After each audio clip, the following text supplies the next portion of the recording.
અને સમાજની દીકરીઓ માટે મોટી હોસ્ટેલ બનાવી છે। નવગણજી ઠાકોર આપ આગે बढ़ो, हम तुम्हारे साथ हैं।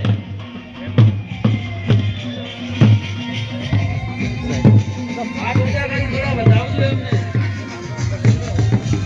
बोले सदाराम बाबा जी।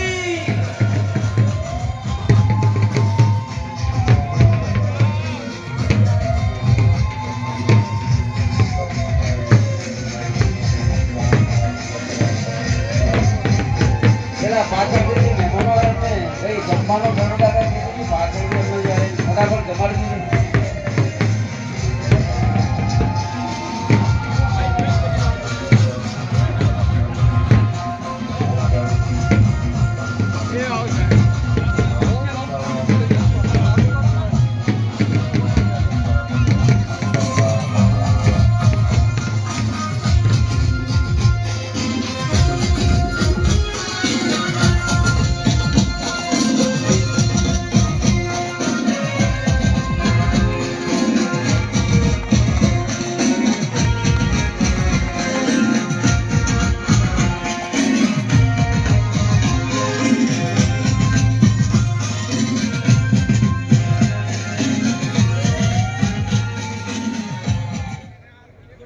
એટલો તેલનો એટલો ગોળનો એટલો કપડાનો એટલો આવા મોંઘવારીના જમાનામાં ખેતી ઉપર આપણું જીવન ચાલતું હોય અને આટલા બધા ખર્ચા સમાજ કરી શકે નહીં।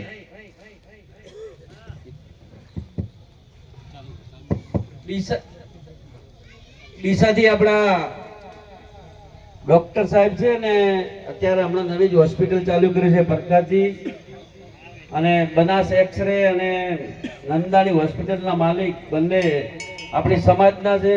ડોક્ટર સાહેબને શરવણજી ઠાકોરનું ખૂબ ખૂબ સ્વાગત કરું છું કે સ્ટેજ ઉપર પધારો।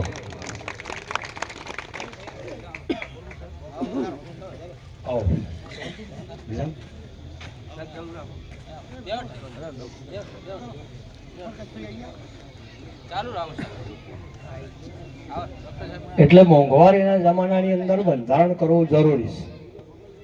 હમણાં બચુજીએ ખૂબ સરસ વાત કરી, ખૂબ બેસ્ટ વાત કરી કે સમસ્ત સમાજ ખેતી પશુપાલન ઉપર આધારિત છે। સમાજમાં કોઈ આઈપીએસ ઓફિસર નથી, સમાજ જોડે કોઈ ઉદ્યોગ નથી, સમાજ જોડે કોઈ બે નંબર ધંધા નથી, તો પછી ખોટો ખર્ચો કરવાની જરૂર ક્યાં છે? અને હું તો હંમેશના માટે સમાજના વડીલોને પ્રશ્ન કરું છું કે રિલાયન્સના માલિક ધીરુભાઈ ઓબોણી મરી ગયા, એના છોકરી એનું મરણું કરીને લાડવા કર્યા તો તમને વભરાશે? આખા ભારતના રૂપિયા જેને ઘેર પડ્યા છે એ મરણું ના કરતો હોય તો આપણે મરણું કરવાની ક્યાં જરૂર છે? ટાટા વાળા મરી ગયા, આપણે મરણું કર્યું? નિર્મા વાળાનો બાપો મરી ગયો, મરણું કર્યું? એને મરણું ના કરત મેણું નથી આવતું ને આપણે ના કરત મેણું આવે? તમારા જીવતા મા બાપની સેવા થાય એટલી કરો એ અતિ ઉત્તમ છે। મર્યા પછી 20 ઢોલ વગાડો કે 1.5 ડબ્બા રેડો, મરેલો બાપ કદી પૃથ્વી ઉપર જોવા આવવાનો નથી મારા છોકરાએ આવું મરણું કર્યું। કોઈને સ્વર્ગમાંથી વિડીયો કોલ આવ્યો, ટેલિફોન આવ્યો, કોઈ કહેવા આવ્યું કે તમારા બાપાએ સ્વર્ગમાંથી કહેવરાવ્યું છે મારા છોકરા એકડા ઠાઠ મરણું કર્યું છે, અભિનંદન આલું છું? હા હો જ આયા મને કહો।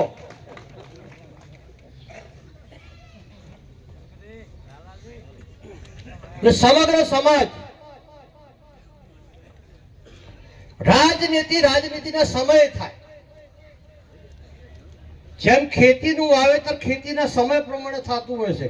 બાજરી તો ઉનાળામાં વવરાય, બટાકા તો શિયાળામાં વવરાય, ચોમાસું ધોન હોય તો ચોમાસામાં વપરાય, એમ રાજનીતિના ટાઈમે કરો।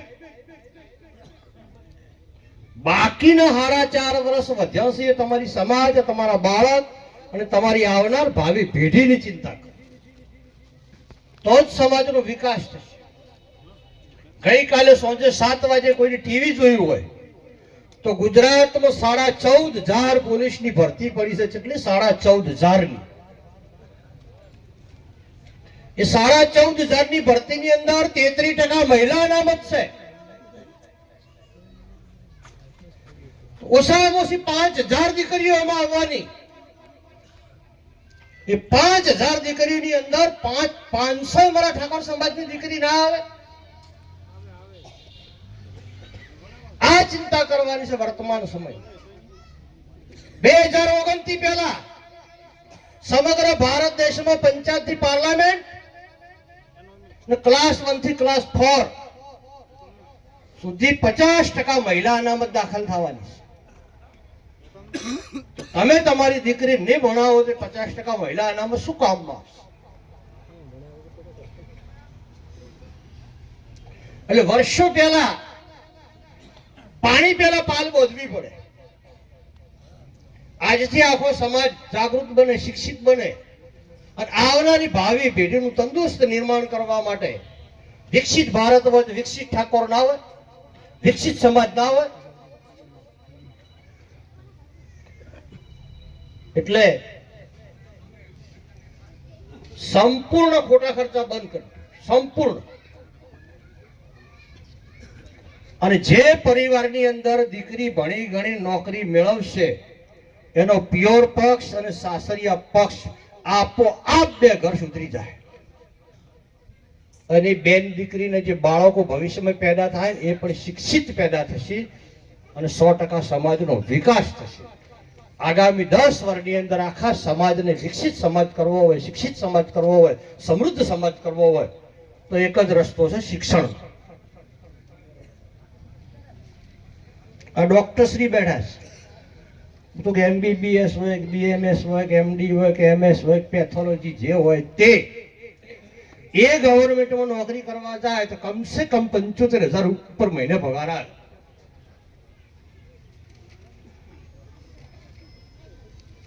એક ઘરમાં એક છોકરો ડોક્ટર હોય તો મહિને લાખ રૂપિયા આવે કે ના આવે? 12 મહિને 12 લાખ આવે.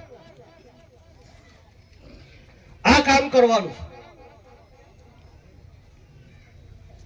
મારા જીવનની અંદર ઉતાર ચઢાવ આમ તેમ ખૂબ મેં જોઈ નાખ્યો. સંગઠનનો સંતો, રાજકારણનો રંતો, ભમેડાનો ભંતો. તારે આખું ગુજરાત ભમી વળ્યો છું લેવા દેવા વગરનો. અને મારી તો જિંદગી કેવી છે ખબર છે? તો માલ ખાય મદારી, માર ખાય મોકળું. અમારા ભાગમાં જેલ સવાય, દડ સવાય બધો મેં સ્વીકો આવ્યું જ નથી. હળગતા લાકડા પકડવાની ટેવ છે આપણે કાંઈ. અને હળગતા લાકડા એટલા માટે પકડું છું કે મેં આ ઠાકોર સમાજમાં જન્મ લીધો છે. આ સમાજે મને માન અને સન્માન આપ્યું છે. તમે 50 જણા ભેગા થઈને મને હાર પહેરાયો. હું શું તમારા ગામમાં કોઈ હેડા વેણવા આવવાનો છું? ચારા વાળવા આવવાનો છું? નથી આવતો. મારી ફરજ શું છે? મારા સમાજને કઈ જગ્યાએ અન્યાય થાય એ અન્યાયના હોમે સૌથી પહેલો અવાજ નવગણજી ઠાકોરનો હોય. એ અન્યાય કરવા વાળો સામાન્ય માણસ હોય કે આખા ભારત દેશનો મોટો ત્રિમંગલજી હોય. સમાજ